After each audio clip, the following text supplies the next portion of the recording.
السلام عليكم ورحمة الله وبركاته. الحمد لله وحده وكفى وسلام على عباده الذين اصطفى أما بعد فأعوذ بالله من الشيطان الرجيم بسم الله الرحمن الرحيم كل نفس ذائقة الموت ونبلوكم بالشر والخير فتنة وإلينا ترجعون. وقال النبي صلى الله تعالى عليه وسلم إن القبر أول منازل الآخرة فإن نجا منه كان ما بعده أيسر منه وإن لم ينج منه كان ما بعده أشد منه. آمنت بالله صدق الله العلي العظيم وبلغنا رسوله النبي الكريم. মৃত্যু পরবর্তী জীবন নিয়ে আমাদের ধারাবাহিক আলোচনা চলছিল। আজকে ইনশাআল্লাহ আমরা এ বিষয়ে কয়েকটা মৌলিক বিষয়ের উপর আলোকপাত করব ইনশাআল্লাহ। একজন মানুষ যখন মারা যায়, বিগত সপ্তাহগুলোতে আলোচনা হয়েছে, তার রূহগুলো যদি নেককার হয় তাহলেও ফেরেশতারা রিসিভ করে সেটাকে আসমানে নিয়ে যায়। যদি বদকার হয় সেটাকে উপরের দিকে নিতে চায়, যদিও তার জন্য আসমানের দরজা খোলা হয় না, বরং তাকে সিজ্জিনে পাঠিয়ে দেওয়া হয়। তো মুমিনদের রূহগুলো যখন নিয়ে যাওয়া হয়, আল্লাহ রাসূল সাল্লাল্লাহু আলাইহি ওয়াসাল্লাম একাধিক হাদিসের মধ্যে জানিয়েছেন, সেই সময় মুমিনদের অন্যান্য যে রূহ যারা পূর্বে বিগত হয়ে গিয়েছে তাদের সঙ্গেও তাদের সাক্ষাৎ হয়। দুনিয়াতে যেমন আপনার বাড়ি এক এলাকায়, আপনি আসলেন মিরপুরে এই মসজিদে, তবে বাড়ি যেখানেই থাকুক না কেন আপনি আসলে স্থানীয় লোকদের সঙ্গে সাক্ষাৎ হবেই। তো মুমিনরা যখন ইন্তেকাল করে তাদের রূহ উপরে নিয়ে যাওয়া হয়, তখন অন্য যত মুমিনরা সেখানে পূর্ব থেকে আছেন তাদের সঙ্গেও তাদের সাক্ষাৎ হয়। আল্লাহ রাসূল সাল্লাল্লাহু আলাইহি ওয়াসাল্লাম বলেন, যখন তাদেরকে নিয়ে যাওয়া হয় হাত্তা ইয়াতু বিহি আরওয়াহুল মুমিনিন, ফেরেশতারা সেটা নিয়ে মুমিনদের রূহের নিকটে পৌঁছায়, ফালাহুম আশাদ্দু ফারাহান বিহি মিন আহলিল গায়বি বিগায়বিহিম। কোনো পরিবারে যদি কোনো ব্যক্তি অনুপস্থিত থাকে, দীর্ঘদিন পর তারা তার দেখা পায়, এতে তারা যতটা খুশি হয়, একজন মুমিন ব্যক্তি যখন মারা যায় ফেরেশতারা তার রূহ সেখানে নিয়ে যায়, তাকে পেয়ে তারা এর চাইতে আরো বেশি খুশি হয়ে যায়। ফায়াকুলুনা মা ফাআলা ফুলান। তা আমাদের দুনিয়াতে স্বভাব যেমন, যদি আমরা চেনা জানা কাউকে দেখি তাহলে স্থানীয় অন্যান্য যারা আছে আত্মীয় স্বজন বন্ধু বান্ধব তাদের খোঁজ খবর নিতে থাকি। তারাও দেখে আর তর সামলাতে পারে না, তারা বলে অমুক কেমন আছে, তমুক কি করেছে, অমুকের বিয়ে শাদী হয়েছে কিনা ইত্যাদি প্রশ্ন শুরু করে।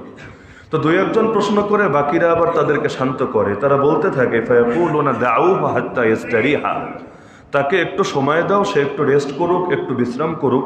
ফাইন্নাহু কানা ফি গাম্মিদ দুনিয়া, সে তো দুনিয়ার পেরেশানিতে ছিল, মাত্র সব পেরেশানি থেকে মুক্ত হয়ে এখানে এসেছে, এখনই এত তাড়া দেওয়ার কি দরকার, তাকে একটু সময় দাও, সে বিশ্রাম করে নেক। ফায়াকুলু কদ মাতা আমা আতাকুম, সে আর বিশ্রামে না গিয়ে জবাব দেওয়া শুরু করে, তুমি যে জিজ্ঞাসা করলো অমুকের সম্পর্কে, সে তো বহু আগেই মারা গিয়েছে, সে কি তোমাদের কাছে আসে নাই?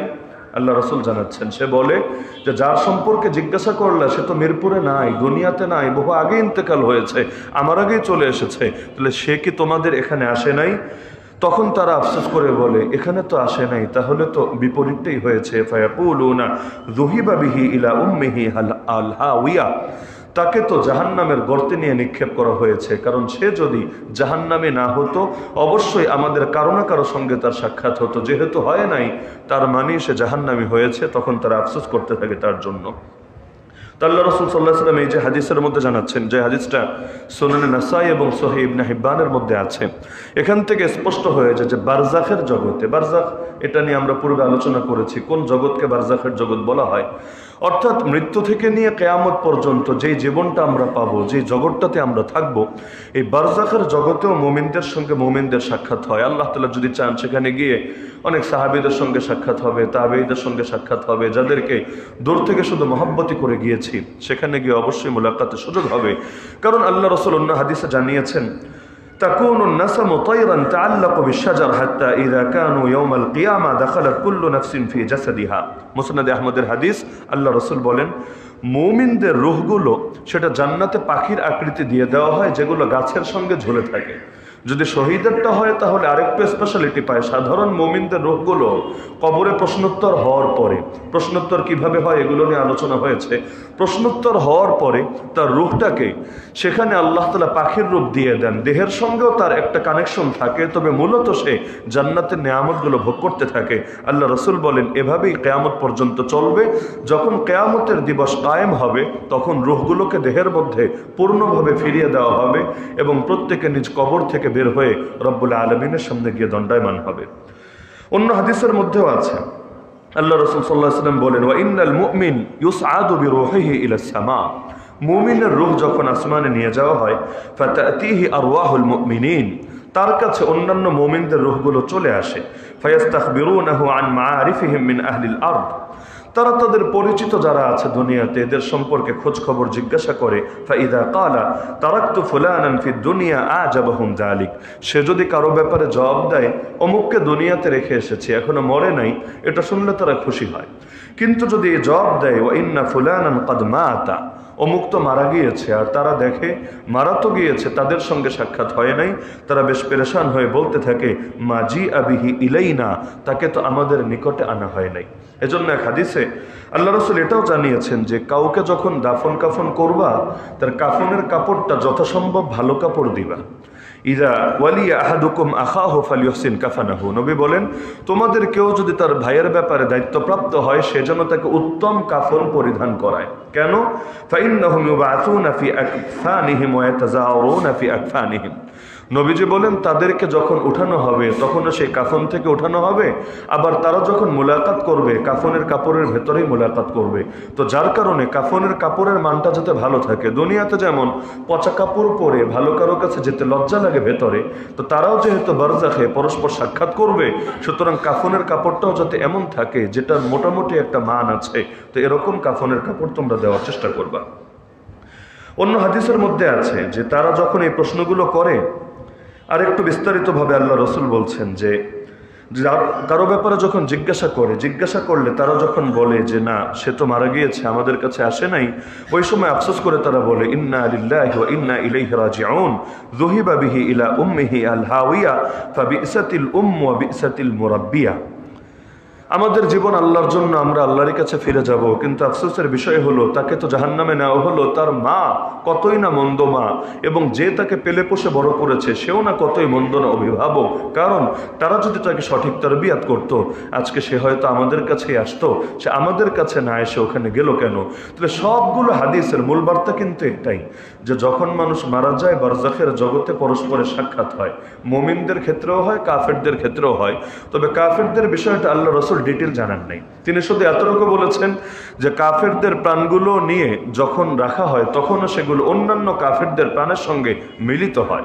তবে সেখানে কি কথাবার্তা হয়, পারস্পরিক কি আলাপ আলোচনা হয়, এগুলো নিয়ে হাদিসে আলোচনা নাই। কিন্তু মুমিনদের ক্ষেত্রে তারা যে খোঁজ খবর নেয়, দুনিয়াবাসীর ব্যাপারে বিভিন্ন জিজ্ঞাসাবাদ করে, এগুলো আল্লাহ রাসূল স্পষ্ট জানিয়ে দিচ্ছেন। এমনকি অন্য এক হাদিসে যেখানে আল্লাহ রাসূল নিজের কথা বলেছেন সেখান থেকে স্পষ্ট হয় যে না বারজাখের মধ্যে সকলে বন্ধুরা বন্ধুদের সঙ্গে মিলে থাকে, আপনজনরা আপনজনদের সঙ্গে মিলে থাকে। যেমন আল্লাহ রাসূল বলেন যে আমাকে জিবরিল এবং মিকাইল একদিন স্বপ্নের ভেতরে নিয়ে গেল বারজাখের জগতে। সেখানে মুমিনরা কেমন আছে, কাফেররা কেমন আছে দেখানোর জন্য। তো তিনি বলেন থুম্মান তালাকা বি, এরপর তারা আমাকে নিয়ে আরো কিছু দূর এগোলেন। ফাইদা বিগিলমানিন ইয়ালআবুনা বাইনা নাহরাইন, আমি তখন দেখতে পেলাম অনেকগুলো ছোট ছোট বাচ্চা যারা দুই নদীর মাঝখানে খেলাধুলা করছে। আমি অবাক হয়ে জিজ্ঞাসা করলাম, মান হাউলা, এই বাচ্চাগুলো আবার কারা, কাদের বাচ্চা? এখানে দুই নদীর ভেতরে শুধু সব বাচ্চা আর বাচ্চা, তারা খেলাধুলা করছে। তখন জবাব আসে, হাউলা ইযারারিউল মুমিনিন, এরা হলো মুমিনদের বাচ্চা যারা শিশু অবস্থায় ইন্তেকাল করেছে। দুনিয়াতে যত বাচ্চা মারা যাচ্ছে তারা সেখানে গিয়ে খেলা করছে, একসঙ্গে আছে। অন্য এক হাদিসে আছে ইব্রাহিম আলা নবীনা আলাইহিস সালাম, তার কাছে তারা সবক নিচ্ছে, তারা শিক্ষা গ্রহণ করছে। এগুলো নিয়ে ইনশাআল্লাহ আমাদের বিস্তারিত আলোচনা আসবে যে মুমিনদের বাচ্চা হলে কি হয় আর কাফেরদের বাচ্চা হলে কি হয়, উভয়কে কি একই প্রতিদান দেওয়া হয় নাকি সেখানে পার্থক্য থাকে? কারণ বাচ্চা তো বাচ্চাই, মুমিনেরই হোক আর কাফেরই হোক, বাচ্চার এখানে দায় কি? সে কার ঘরে আসবে, কার বংশে জন্ম নেবে, এখানে তো তার হাতও নাই, তার দায়ও নাই। তো মুমিনদের বাচ্চার হুকুম আর কাফেরদের বাচ্চার হুকুম কি এক না ভিন্নতা আছে? এগুলো নিয়ে আমরা স্বতন্ত্র শিরোনামে আলোচনা করবো ইনশাআল্লাহ। তো এখানে দেখা যাচ্ছে আল্লাহ রসুল তাদেরকে দেখলেন, দেখার পরে এরপর আল্লাহ রসুলকে নিয়ে আরো কিছু দূর যখন গেলেন, সুম্মা শারাফা বি শারাফান ফাইদা বিনাফারিন সালাসা ইয়াশরাবুনা মিন খামরিন লাহুম, আল্লাহ রসুল দেখলেন সেখানে তিনজন ব্যক্তি তারা মদ পান করছে। দুনিয়ার মদ না, জান্নাতি মদ। জান্নাতি মদ আর দুনিয়ার মধ্যে পার্থক্য আছে। জান্নাতি মদের বৈশিষ্ট্য আল্লাহ কোরআনেও জানিয়েছেন, লা ইউসাদ্দাউনা আনহা ওয়া লা ইউনজিফুন, যেই মদ খেলে মাথাও ঘোরাবে না, কোনো ধরনের মাতলামিও আসবে না, যেই মদের নহর থাকবে জান্নাতে। কত খাবা তুমি? নহর মানে দুনিয়ার নদীর মতো না, জান্নাতের নহর আর দুনিয়ার নদীতে পার্থক্য আছে। দুনিয়ার নদী গর্তের ভেতর দিয়ে প্রবাহিত হয়, স্বাভাবিক মাটির চাইতে জায়গাটা নিচু থাকে, ওই নিচু জমিনের উপর দিয়ে পানি প্রবাহিত হয়। কিন্তু জান্নাতের নহরের বিশেষ বৈশিষ্ট্য হলো স্বাভাবিক মাটির উপর দিয়ে প্রবাহিত হবে, কিন্তু যতটুকু এরিয়া পানি এর ভেতরেই থাকবে, 1 ইঞ্চি এদিকে আসবে না। দুনিয়াতে তো সমতল জায়গা দিয়ে পানি যদি যায় তাহলে আপনাকে ভাসিয়ে দিয়ে যাবে, ভিজিয়ে দিয়ে যাবে, কিন্তু এরিয়া এতটুকু, এর ভেতর দিয়ে নহর প্রবাহিত হতে থাকবে। তাহলে এই নহরগুলোর মধ্যে দুধের নহর থাকবে, মধুর নহর থাকবে, মদের নহরও থাকবে। যে মদের বৈশিষ্ট্য আল্লাহ বলেছেন শারাবাং তহুরা ওয়া সাকাহুম রাব্বুহুম শারাবাং তহুরা, মদের নামই তহুর। তহুর মানে যেটা পবিত্র করে দেয়, পবিত্রতার অনুভূতি ভেতরে এনে দেয়। দুনিয়ার মদও তো অপবিত্র, এটা তহুর না, এটা অপবিত্র। তো জান্নাতের মদও পবিত্র, আল্লাহ তাআলার বৈশিষ্ট্য জানিয়ে দিচ্ছেন। তাহলে রাসূল বলেন দেখলাম তারা মদ খাচ্ছে, তিনজন। আমি জিজ্ঞাসা করলাম, মান হাউলাই, এরা কারা? তখন ফেরেশতা আমাকে জবাব দিল, হাযা জাফরুন ওয়া যাইদুন ইবনে রাওয়াহা, সেই তিনজন সাহাবী মুতার যুদ্ধে যারা একে একে পরাপর তিনজন সেনাপতি শহীদ হয়েছেন। একজন হলেন আলী রাদিয়াল্লাহু আনহুর ভাই জাফর তৈয়ার, আল্লাহর জন্য যার দুটো হাত কোরবান হয়েছে, বিনিময়ে আল্লাহ জান্নাতে যাকে দুটো ডানা উপহার দিয়েছেন। দ্বিতীয় হলেন যায়েদ, আল্লাহ রাসূল সাল্লাল্লাহু আলাইহি সাল্লামের পালক পুত্র যে ছিল, একসময় গোলাম ছিল, পরবর্তীতে আজাদ করে নবী পালক পুত্র হিসেবে গ্রহণ করেছিলেন, এবং যার পুত্রের নামই হলো উসামা, যে উসামাকে বলা হয় হিব্বুর রসুল, আল্লাহ রসুলের প্রিয় ভাজন। তো সেই উসামার বাবা যায়েদ রাদিয়াল্লাহু আনহু, আর তৃতীয় হলো আব্দুল্লাহ বিন রাওয়াহা রাদিয়াল্লাহু আনহু। নবী বলেন এই তিনজনকে দেখলাম, তারা দুনিয়াতেও এক যুদ্ধে সেনাপতি ছিল, পরাপর একের পর এক, একের পর এক। জান্নাতেও দেখলাম একসাথে মিলে আড্ডা দিচ্ছে, মদ খাচ্ছে। 3 নম্বরে সুম্মা শারাফা বি শারাফান, আমাকে আরো কিছু দূর নিয়ে গেল। ফাইদা বিনাফারিন থালাসা, সেখানে আমি আরো তিনজন ব্যক্তিকে দেখতে পেলাম। কুলতু মান হাউলা, আমি জিজ্ঞাসা করলাম ফেরেশতাদেরকে ওনারা কারা? তারা জবাব দিল, হাযা ইব্রাহিম ওয়া মূসা ওয়া ঈসা ইবনে মারইয়াম আলাইহিমুস সালাতু ওয়াস সালাম। আগে তিনজন দেখেছিলেন সেই তিনজন সাহাবী, এখন যে তিনজনকে দেখতে পাচ্ছেন তিনজন নবী। কোন তিনজন? ইব্রাহিম আলাইহিস সালাম, মূসা আলাইহিস সালাম, ঈসা আলাইহিস সালাম। তিনজন একসাথে বসে খোশ গল্প করছেন, সময় অতিবাহিত করছেন। তো ওহুম ইয়ান্তাজিরুনাকা, শেষে এই কথাটাও বলে দিলেন যে তারা আপনার অপেক্ষায় আছেন, মানে আপনিও তাদের সঙ্গে এসে দুনিয়ার জীবন শেষ করে মিলিত হবেন এবং সেই বৈঠকে আপনিও থাকবেন, আপনার সাথে মত বিনিময় করবেন, এজন্য তারা অপেক্ষায় আছেন। তো এই হাদিসের মধ্যে দেখা যাচ্ছে, এটাও সহিহ ইবনে হিব্বানে আছে ৭৪৯১ নম্বর হাদিস। এখানেও দেখা যাচ্ছে বরজখের জগতে মুমিনদের রূহগুলো মিলেই থাকে, না থাকলে নবী দেখলেন কিভাবে? সব বাচ্চা একসাথে, আবার তিনজন সাহাবী একসাথে, তিনজন নবী একসাথে। তাহলে আশা করা যায় আমাদের ভয়ের কিছু নাই। দুনিয়া থেকে যখন যাব একাকিত্ব অনুভব করার কিছু নাই। কবরে শরীর যদিও একাকী, কিন্তু ইনশাআল্লাহ জান্নাতে আমরা আড্ডার ভেতরেই থাকবো, খোশ গল্পেই থাকবো। দুনিয়াতে যেমন একসাথে আমরা মিলেমিশে থাকি, সেখানেও মিলেমিশে থাকবো ইনশাআল্লাহ। তো এজন্য কখনো কখনো সাহাবীদের এমন কিছু ঘটনা পাওয়া যায় যে কেউ মারা যাবে, মুমূর্ষু অবস্থায় আছে, এমনি তো পেরেশানির সময়, তার আগেই আবার বলতো আমার সালাম পৌঁছে দিও তো অমুকরে, তুমি তো মরছো, আমার আব্বারে, আমার দাদারে, আমার অমুকের কাছে সালাম পৌঁছে দিও। আমাদের দেশে যদি এরকম কারো কাছে করে আর আত্মীয় স্বজনের মেজাজ গরম হয়ে যাবে, বেটা ফাইজলামের জায়গা বাস না, এমনি মারা যাচ্ছে, পারলে কালেমার তালকিন কর, লা ইলাহা ইল্লাল্লাহ মুহাম্মাদুর রাসূলুল্লাহ, পারলে কালেমা শেখা, তুই সালাম পৌঁছানোর আর সময় পেলি না। কিন্তু দেখা যাচ্ছে হাদিসের মধ্যে আছে, আব্দুর রহমান বিন কাব বিন মালিক রাদিয়াল্লাহু আনহু তিনি বলেন, যখন কাব রাদিয়াল্লাহু আনহু মুমূর্ষু অবস্থায় আছেন, লাম্মা হাদারাত কাবান আল ওয়াফাত আতাতহু উম্মু বিশর বিনতুল বারা ইবনে মারুর, তার কাছে এক সাহাবী আসলেন, নারী সাহাবী উম্মু বিশর বিনতে বারা ইবনে মারুর, তিনি এসে বললেন, ইয়া আবা আব্দুর রহমান ইন লাকিতা ফুলানান ফাকরা আলাইহি মিন্নিস সালাম, দুনিয়া থেকে যাওয়ার পর বরজাখে তোমার যদি অমুকের সঙ্গে সাক্ষাৎ হয়, একটা নাম নিয়ে বললেন, তোমার যদি অমুকের সঙ্গে সাক্ষাৎ হয় তুমি তাকে আমার সালাম বলবা। মুমূর্ষু অবস্থায় বলে দিচ্ছেন। ক্বালা গাফারাল্লাহু লাকি ইয়া উম্মা বিশরিন, তিনি বললেন যে হে উম্মে বিশির, আল্লাহ তোমারে মাফ করুন, নাহনু আশগালু মিন যালিক, তুমি কি বলো এগুলো, আমরা এর চাইতে আরো বেশি ব্যস্ততার ভেতরে আছি, তোমার সালাম নিব, নিয়ে দুনিয়া থেকে যাব, যাওয়ার পর মুনকার নাকিরা ধাপ অতিক্রম করে তোমার সালাম বলবো, এত কিছু টাইম আছে নাকি, আমরা বহু ব্যস্ততা বহু পেরেশানির ভেতরে আছি। তখন তিনি বললেন, ক্বালাত ইয়া আবা আব্দুর রহমান, হে আবু আব্দুর রহমান তুমি শোনো, কাব রাদিয়াল্লাহু আনহুকে বলছে যে হে আবু আব্দুর রহমান তুমি শোনো, নারী পুরুষকে সবক দিচ্ছে এখানে, ইলমের সবক। ইলমের ক্ষেত্রে যে কেউ বড় হতে পারে, আল্লাহ যে কাকে বড় বানাবেন তিনি ভালো জানেন। তিনি শিখিয়ে দিচ্ছেন, আমা সামিআতু রাসূলুল্লাহি সাল্লাল্লাহু আলাইহি ওয়াসাল্লাম ইয়াকুল, কি জবাব দিলা তুমি, নবীজির এই হাদিস কি তুমি শোনো নাই? কোন হাদিস?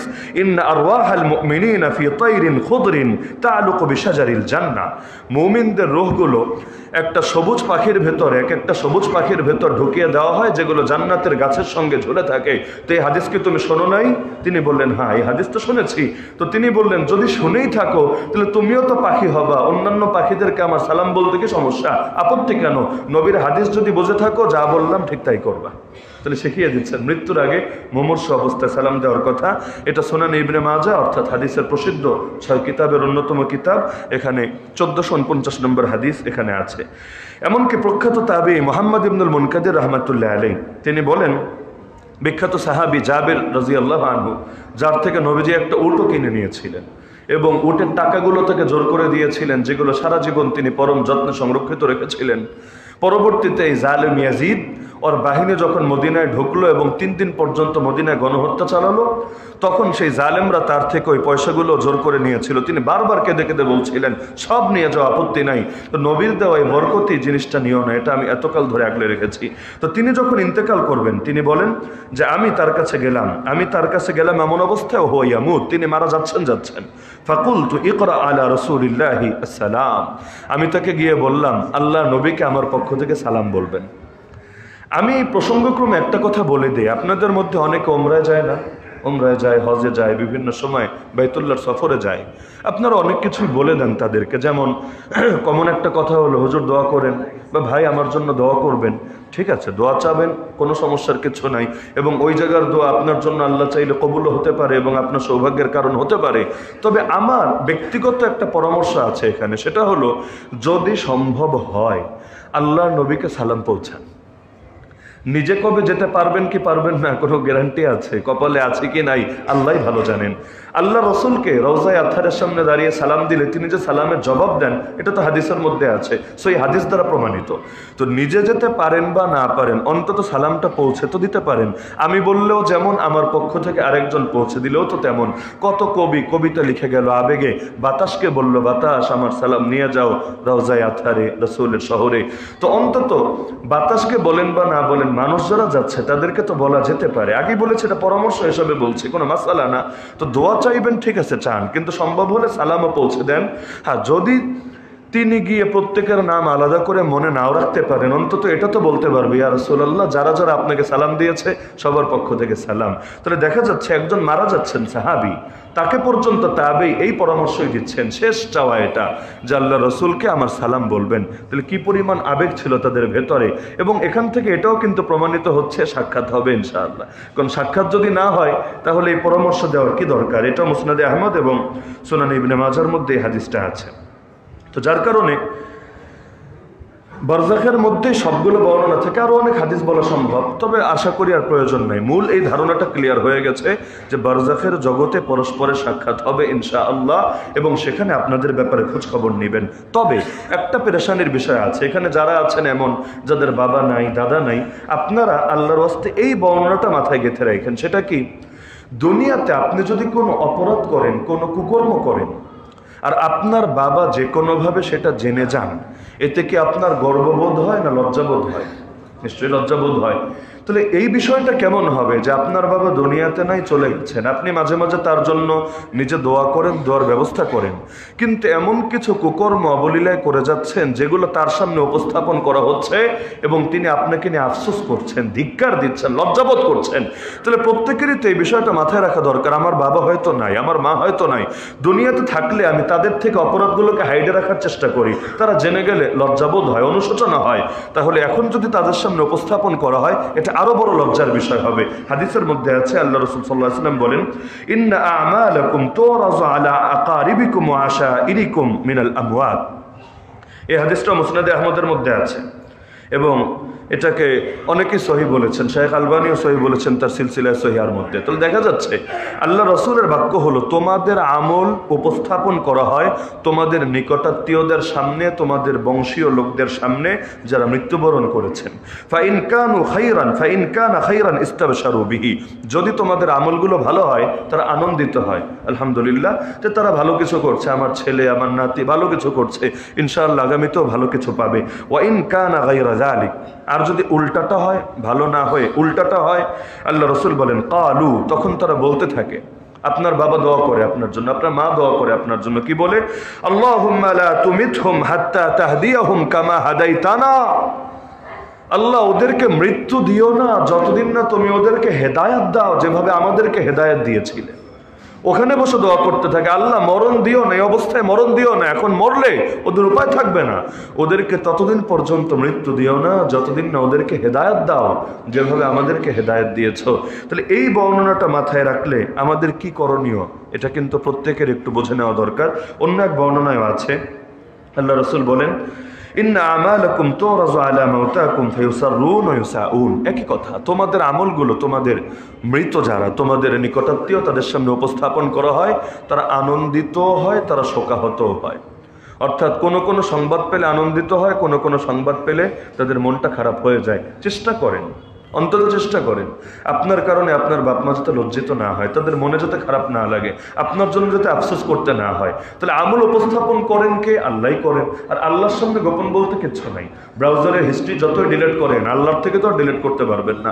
দুনিয়ার লোকের নজরকে যত ফাঁকি দেন, আইন কানুন গলে যতই নিজেকে আপনি অন্য অবস্থায় নেওয়ার চেষ্টা করেন, কিন্তু আল্লাহ তাআলা যা কিছু জানেন এটা থেকে তো নিজেকে আড়াল করতে পারবেন না। তো আল্লাহ তো তার ইলমের আলোকে উপস্থাপন করবেন।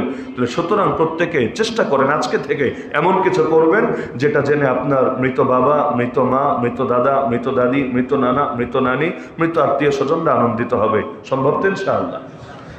তবে বারজাখের মধ্যে যদিও সাক্ষাৎ হবে, কথাবার্তা হবে, তবে পরস্পরের স্তর এক থাকবে না। দুনিয়াতে যেমন সবার লেভেল এক না, এক একজন এক এক ক্যাটাগরির মানুষ, এক এক অবস্থানের মানুষ, সেখানেও সকলের অবস্থান এক হবে না। যেমন কোরআনে আল্লাহ বলেন, হুম দারাজাতুন ইনদাল্লাহ, তারা বিভিন্ন দরজার হবে, বিভিন্ন স্তরের হবে আল্লাহর কাছে। ওয়ালিকুল্লিন দারাজাতুম মিম্মা আমিলু, আমল যেভাবে করেছে আমলের অনুসারে প্রত্যেকের জন্য আলাদা আলাদা স্তর থাকবে, আলাদা আলাদা মর্যাদা থাকবে। যেমন বদরের যুদ্ধে যেই হাতে গোনা কয়েকজন সাহাবী শহীদ হলেন, এর মধ্যে একজন সাহাবী ছিলেন হারিসা বিন সুরাকা আল আনসারী রাদিয়াল্লাহু আনহু। তার শাহাদাতের পর তার মা আসলো আল্লাহ রাসূলের কাছে, এসে বলল, ইয়া নবী আল্লাহ আলা তুহাদ্দিসুনি আন হারিসা, হে আল্লাহর নবী, আপনি কি আমাকে আমার পুত্র হারিসা সম্পর্কে সংবাদ দিবেন না? ফাইন কানা ফিল জান্নাতি সাবারতু, আমার পুত্র বদরের ময়দানে শহীদ হয়েছে, সে যদি জান্নাতি হয়ে থাকে আমি সবর করব। আমি সে শহীদ হয়েছে এটা নিয়ে কোনো আফসোস করব না, আমি সবর করব। কেন? আমার ঘরে থাকলে যতটুকু ভালো থাকতো এর চাইতে অবশ্যই ভালো আছে। আর ওয়াইন কানা গায়রা যালিক, আর যদি ভিন্ন কিছু হয়, অর্থাৎ সে যদি জান্নাতি না হয়ে থাকে, ইজতাহাদতু আলাইহি ফিল বুকা, আমি তার জন্য অনেক কাঁদবো, আল্লাহর কাছে কেঁদে কেঁদে দোয়া করবো, আল্লাহ যাতে আমার পুত্রটাকে মাফ করে দেয়, তাকে জান্নাত দিয়ে দেয়। তো আপনি আমাকে অন্তত এতটুকু ইনফর্ম করেন যে আমার বাচ্চাটাকে জান্নাতে আছে নাকি জাহান্নাম। বলেন এই শব্দ তো মুখে আনতেও বুকে বাঁধবে। তো বললো যদি আর ব্যতিক্রমটা হয়ে থাকে সেটাও বলেন, উভয় অবস্থায় আমি কিছু না কিছু করব। আল্লাহ রাসূল তখন তাকে বললেন, ইয়া উম্মা হারিসা, হে হারেসার মা, তুমি শোনো, ইন্নাহা জিনানুন ফিল জান্নাহ, নিশ্চয়ই জান্নাতের মধ্যে অনেকগুলো উদ্যান আছে। জান্নাত শব্দের অর্থই মূলত বাগান, উদ্যান, ফুল বাগান। তাহলে এই জান্নাতের মধ্যে অনেক ধরনের বাগান আছে। ওয়া ইন্না ইবনাকি আসাবাল ফিরদাউসাল আলা, তোমার পুত্র যেন তেন বাগানে যায় নাই, যেন তেন জান্নাতে যায় নাই, জান্নাতুল ফিরদাউসের আলা মাকামে পৌঁছে গেছে। এই হাদিস সহিহ বুখারীতে আছে, 2809 নম্বর হাদিস। তাহলে দেখা যাচ্ছে যে আল্লাহ রাসূলের এই হাদিস থেকে স্পষ্ট জান্নাতের মধ্যে স্তর এক না, স্তরের মধ্যে পার্থক্য আছে। তার পুত্র অনেক বড় স্তরে আছে, তার মানে কারো কারো পুত্র নিচের স্তরেও থাকে। তো যদিও এগুলো এখনো জান্নাত কায়েম ওই চূড়ান্তভাবে হয়নি, অর্থাৎ ওই হাসরের ময়দান হওয়ার পরে সবাইকে ঢুকিয়ে দেওয়া হয়েছে স্থায়ীভাবে, ওই ধাপ হয় নাই, বরঞ্চ বারজাখের জগতে জান্নাতের সঙ্গে কিছু কানেকশন আছে এবং কিছু নেয়ামত তারা ভোগ করছে রুহানিভাবে। ওই হালতের কথাই আল্লাহ রাসূল বললেন। তাহলে বোঝা গেল কিয়ামতের পরে যখন চূড়ান্তভাবে জান্নাতে যাব, ওই জান্নাত যেমন সবার জন্য একরকম হবে না। নিচের জান্নাতের লোকের ওপরের জান্নাতগুলোকে দেখবে যেভাবে দুনিয়াতে আকাশে তারা দেখি জল জল করে জ্বলতে থাকে, তো নিচের জান্নাতে যারা যাবে উপরের জান্নাতগুলোকে এভাবে জল জলে উজ্জ্বল দেখতে পাবে।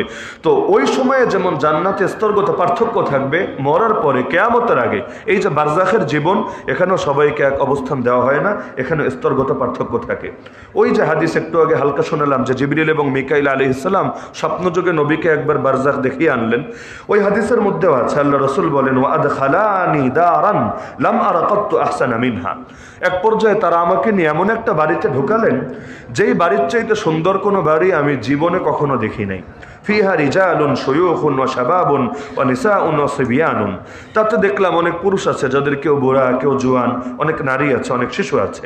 সুম্মা আখরাজানি মিনহা, এরপর তারা আমাকে সেই বাড়ি থেকে নিয়ে বের হলেন। ফাসাইদা বি, এরপর আমাকে নিয়ে আরো উপরে গেলেন।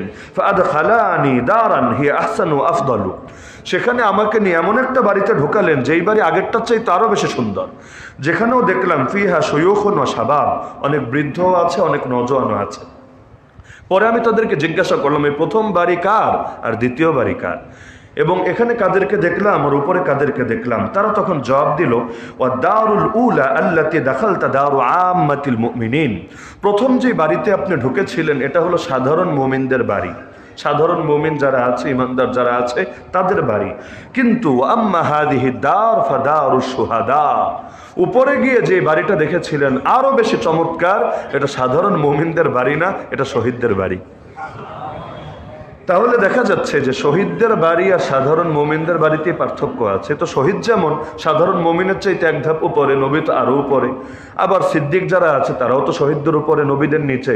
তাহলে ঈমানের হালতে যেমন পার্থক্য আছে, ওই বারজাখের জিন্দেগিতে আল্লাহ তাআলা জান্নাতে যে নেয়ামত দিবেন সেখানেও পার্থক্য থাকবে। তবে জান্নাতে গেলেও যেমন শুক্রবারে দেখা হবে, আজকে যেমন জুমা নামাজে আসলাম সবার দেখা হচ্ছে, জান্নাতে গেলেও প্রত্যেক শুক্রবার একটা হাট বসবে, একটা বাজার বসবে, ওই বাজারে সকল মুমিনরা আসবে, এসে আড্ডা টাড্ডা মারবে, এবং বাড়িতে যাওয়ার পর তাদের স্ত্রীরা অর্থাৎ হুররাই তাদেরকে চিনতে গিয়ে মানে একটু চিন্তায় পড়ে যাবে, এটা কে, অচেনা অচেনা লাগে। কেন? কারণ বাজার থেকে যে এসেছে আল্লাহ তাদের সৌন্দর্য এত গুণ বাড়িয়ে দিয়েছেন, তাদের স্ত্রীরাই চিনতে গিয়ে পেরেশানিতে পড়ে গেছে। হ্যাঁ, স্ত্রীরা যদিও বাজারে যায় নাই, দুনিয়াতে যায়, দুনিয়াতে তো সারাদিনই যায়, কিন্তু ওখানে যদিও বাজারে যায় নাই, কিন্তু তারা এখন স্বামীরাই ফিরে অবাক, আর এই বউ আবার কোত্থেকে আসলো, তারা পেরেশানিতে পড়বে। পরবর্তীতে তারা বুঝবে না আমার আগের বউই আল্লাহ তার সৌন্দর্য বাড়িয়ে দিয়েছে। তো এটা হলো শুক্রবারের আনন্দ।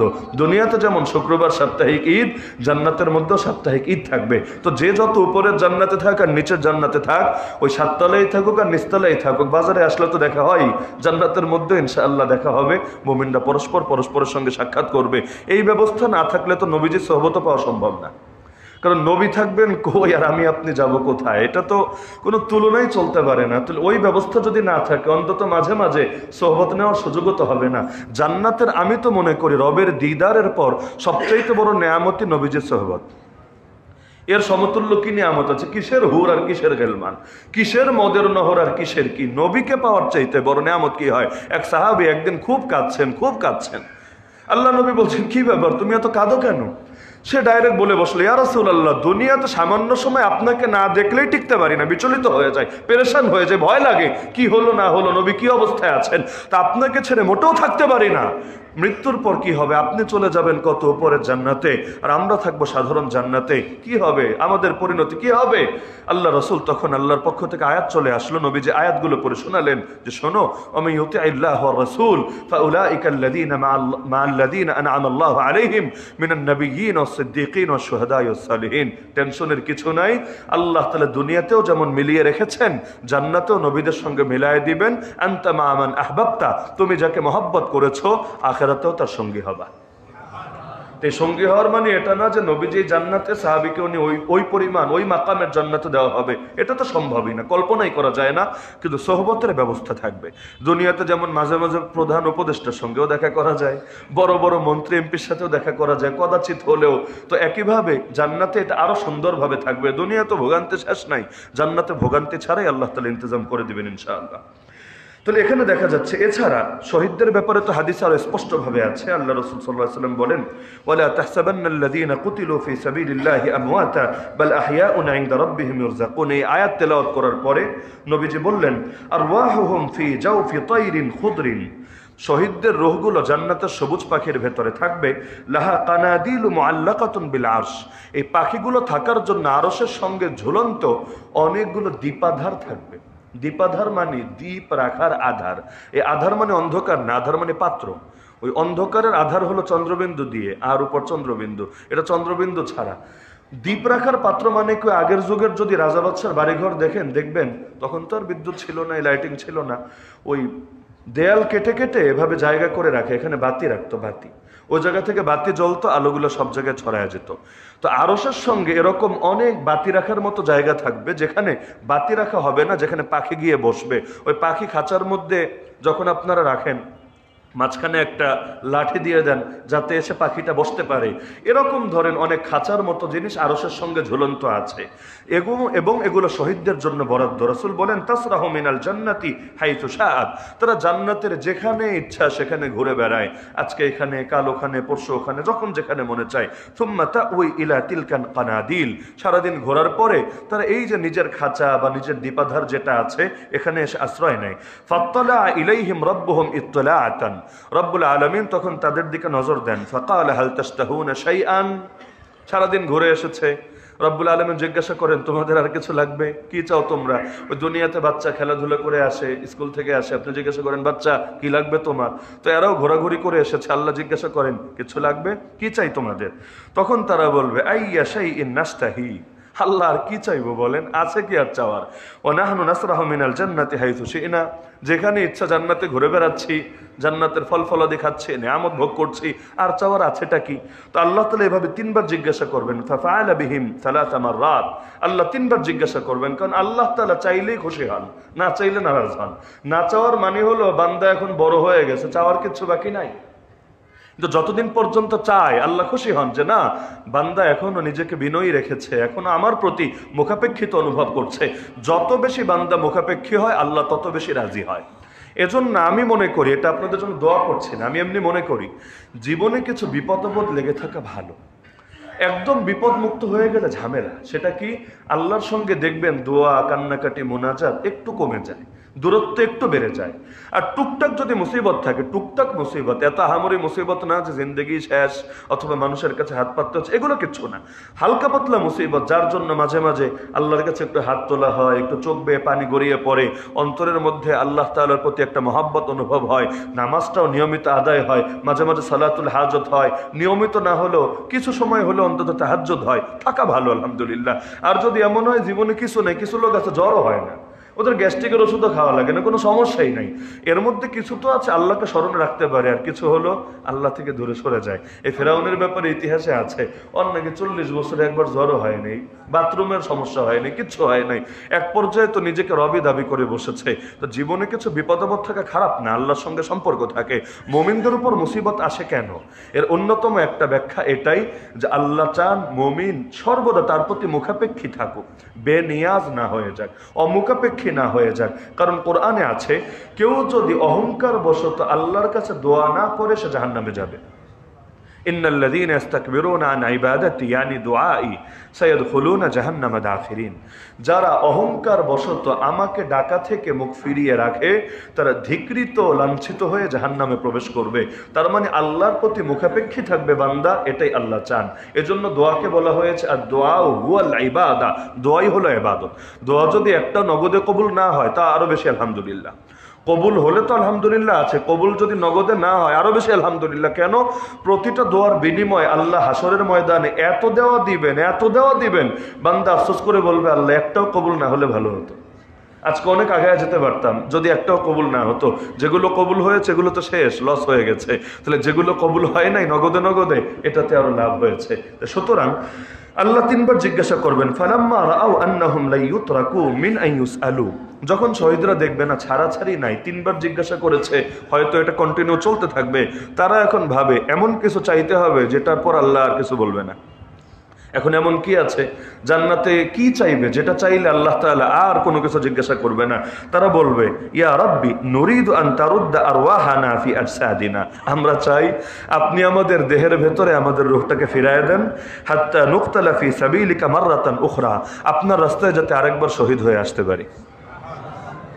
যখন আল্লাহ দেখবেন ফালাম্মা রাআন আন লাইসা লাহুম হাজাতুন তুরিকু, আসলে তাদের এখানে আর কোনো প্রয়োজন নাই, প্রয়োজন যেটা আছে সেটা হলো আরেকবার দুনিয়ায় ফিরে যাওয়ার।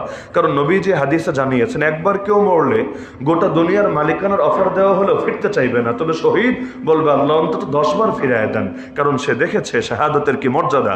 তো যখন এটা বলবে আল্লাহ বলবে ঠিক আছে যা, তোদের আর কিছু চাওয়া লাগবে না, তোরা রেস্টে থাক, তোরা বিশ্রামে থাক। এই হাদিসটা সহিহ মুসলিমের মধ্যে আছে, 1887 নম্বর হাদিস। তো যেহেতু শহীদদের জন্য আরশের সঙ্গে ঝুলন্ত বিশেষ জায়গা থাকে, যেই পাখিগুলো সেখানে গিয়ে অবস্থান নেবে, এ কারণে আমরা ওই যে আলোচনা করেছিলাম গত সপ্তাহে বা তার আগের সপ্তাহে, নবীজির সাহাবী সাদ বিন মুআয রাদিয়াল্লাহু আনহু যখন শহীদ হন, রহমানের আরশ কেঁপে উঠেছে। আল্লাহ রাসূল নিজেই বলেছেন, ইহতাজ্জা আরশুর রহমান লিমাউতি সাদ ইবনে মুআয, সহিহ বুখারীর হাদিস। তো এই সহিহ বুখারীর হাদিসের মধ্যেই দেখা যাচ্ছে নবীজি বলছেন রহমানের আরশ কেঁপে উঠেছে সাদ বিন মুআযের মৃত্যুতে, শাহাদাতে। কেন? এই কাঁপাটা কিসের জন্য ছিল? নবীজির হাদিসের ব্যাখ্যা অন্য হাদিসে আছে। তো নবীর নিজের কথার ব্যাখ্যা যখন নিজের কথাই পাওয়া যায়, আন্দাজের উপর ব্যাখ্যা করার প্রয়োজন নাই। অন্য হাদিসে আছে, নবী বলেন, ইহতাজ্জাল আরশু লিমাউতি সাদ ইবনে মুআয মিন ফারাহির রাব। নবীজি বলেন মূলত রব খুশি হওয়ার কারণে আরশও খুশি হয়েছে, খুশির কারণে সে কেঁপে উঠেছে। খুশিতে আপনি যখন হাসেন, অনেক হাসেন, আপনার শরীরও কাঁপে। কেন খুশি হয়েছে? কারণ এখন তো পাখি হয়ে তার কাছেই আসবে, তার সঙ্গে ঝুলন্ত যে দীপাধার যে খাঁচাগুলো আছে এখানেই থাকবে। তো এতকাল পর সে এমন একজন প্রিয় বান্দাকে রিসিভ করবে, এজন্য খুশিতে সে আন্দোলিত হয়েছে, সে খুশিতে কেঁপেছে। কতই না সৌভাগ্যবান সেই ব্যক্তি যার জন্য রহমানের আরশ পর্যন্ত কাঁপে। আমাদের জন্য কি হবে না হবে আল্লাহই ভালো জানেন, কিন্তু যার জন্য রহমানের আরশ পর্যন্ত কাঁপে তার জন্য কতই না সৌভাগ্যের ব্যাপার। আর মুমিনের জন্য লস নাই তো আলহামদুলিল্লাহ। যেমন ধরেন ক্যালিফোর্নিয়া আগুন জ্বলছে, লস অ্যাঞ্জেলেসে আগুন জ্বলছে, তো এর মধ্যে সব যে যারা মারা যাচ্ছে সবাই যে কাফের, সবাই যে পাপিষ্ঠ, বিষয়টা তো এমন না। এখানে তো শত শত মুসলমানের বাড়িঘরও ছিল, অনেকগুলো মসজিদও ছিল, তো যার অনেকগুলো ইতিমধ্যে পুরো ছাই হয়েছে, মুসলমানদেরও জানমালের ক্ষতি হয়েছে, কেউ কেউ নিহত হয়ে থাকতে পারে। তাহলে এখন এটার ব্যাপারে অবস্থান কি হবে? সহিহ বুখারীতে একটা হাদিস আছে মহামারীর ব্যাপারে। নবীজির যুগে একটা মহামারী ছিল, সেটার নাম প্লেগ রোগ, প্লেগ। এখন এটা তেমন একটা নামগন্ধ শোনা যায় না, এক এক সময় এক এক মহামারী ব্যাপক থাকে। যেমন এক সময় বাংলাদেশে কলেরা ছিল, গুটি বসন্ত ছিল, একদম গ্রামের পর গ্রাম, গ্রামের পর গ্রাম শেষ করে দিয়ে যেত, এমনকি যাকে একবার ছোট অবস্থা খারাপ। কিন্তু এখন এগুলোর তেমন কোনো ঝামেলা হচ্ছে না, এখন নতুন নতুন আসছে। এই যে কোভিড-19 আসলো, একের পর এক একটা নতুন নতুন আসছে। তো মহামারী, প্লেগ মহামারীর ব্যাপারে নবী বলেন কানা আযাবান, এটা মূলত একটা আযাব। ইয়াবআসুহুল্লাহু আলা মান ইয়াশা, আল্লাহ যার উপরে চান তার উপরে আযাবটা পাঠিয়ে দেন। তবে ফাজআলাহুল্লাহু রাহমাতান লিল মুমিনিন, একই জিনিসকে আল্লাহ মুমিনদের জন্য রহমতে পরিণত করে দেন। মানে কি? মূলত আযাবটা আল্লাহ বিশেষ কিছু মানুষকে টার্গেট করে পাঠান, তবে মুমিনদের জন্য এটা আযাব হয় না, মুমিনদের জন্য রহমত হয়ে যায়। যখন ব্যাপক আযাব আসে, 10 জন 20 জন মুমিন থাকলে তারাও বাঁচে না, তারাও সেই আযাবে আক্রান্ত হয়, কিন্তু তাদের জন্য সেটা আযাব হয় না, রহমত হয়। এজন্য অন্য হাদিসে আছে, নবীজি বলেন, প্লেগ রোগে যারা মারা যাবে আল্লাহ তাদেরকে শহীদের সওয়াব দিবে। আল-মাতউন শাহীদ। তা আমরা বলতে পারি যে ক্যালিফোর্নিয়ায় যে মুসলমানরা নিহত হচ্ছে, যদি হয়ে থাকে আর কি, তাহলে হাদিসের মধ্যে আছে আল গারিকু শাহীদ ওয়াল হারিকু শাহীদ, পানিতে ডুবে যে মুসলমান মারা যায় আল্লাহ তাকে শহীদের মর্যাদা দেয়, আগুনে পুড়ে যে মুসলমান মারা যায় আল্লাহ তাকে শহীদের সওয়াব দিয়ে দেয়। তো তাদের ঈমান যদি ঠিক থাকে আমরা আশা করতে পারি যেহেতু তাদের জন্য এটা আযাব, ওই ব্যাখ্যা আমরা করব না, বরঞ্চ আমরা বুখারীর হাদিসকে সামনে রেখে এই ব্যাখ্যাই করতে পারি, আল্লাহ তাদের জন্য এটা রহমতে পরিণত করে দিবেন এবং আল্লাহ যদি চান তাদের জন্য শাহাদাতের মাকামও দিতে পারেন। আজকাল মানুষ অন্যের বিপদকে গজব বলতে মুখে বাঁধে না। আমেরিকায় অনেক পাপ হয় তাই সেখানে গজব পড়েছে, তা আপনার এলাকায় কি হয়? আমেরিকায় অনেক পাপ হয় তাই গজব পড়েছে, আপনার নিজের জীবনে কি হয়, আপনার ফ্যামিলিতে কি হয়? গজব কারে বলে ভাই? আসমান থেকে আগুন পড়লে এটাই গজব, মাটি ফাঁক হয়ে ঢুকে গেলে এটাই গজব, পানিতে ডুবে মরলে এটাই গজব। এই যে দিনের পর দিন, সপ্তাহের পর সপ্তাহ, মাসের পর মাস, বছরের পর বছর চলে যায়, একটা দিনে ফজরের নামাজ পড়তে পারেন না, এটাকে গজব মনে হয় না? এই যে পাপের পর পাপ করে যাচ্ছেন, মৃত্যুর কাছাকাছি চলে আসছেন, এখনো তওবা করার তৌফিক হচ্ছে না, এটাকে গজব মনে হয় না? এই যে অন্তরগুলো শক্ত হয়ে গেছে, দোয়ায় হাত তুললেও চোখে পানি আসে না, এটাকে কোনো গজব মনে হয় না? এই যে রিলেশনে জড়িত আছেন, গান বাজনা শুনে জড়িত আছেন, হাবিজাবি পাপে জড়িত আছেন, ছাড়তে চেয়েও কেন যেন ছাড়া হচ্ছে না, এটাকে আল্লাহর গজব মনে হয় না? এই যে ভালো হতে চেয়েও জীবন চলে যাচ্ছে, ভালো আর হওয়া হচ্ছে না, এটাকে আল্লাহর গজব মনে হয় না? তাহলে এই যে প্রতিটা ক্ষেত্রে নিজেরা আছে কিসের ভেতরে, এটাকে গজব মনে হয় না? গজব মানে তো রাগ। আল্লাহ আপনার উপর রাগান্বিত বলেই তো তার সামনে দাঁড়ানোর তৌফিক পাচ্ছেন না।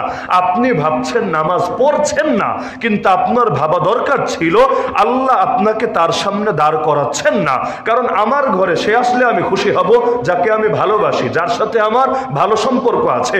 আমার দুশমন আমার ঘরে কেন, ঘরের পাশেও যদি আসে আমার কাছে সংকোচ লাগে, খারাপ লাগে, আমি আনইজি ফিল করতে থাকি। তা আল্লাহর সামনে কে দাঁড়াতে পারবে?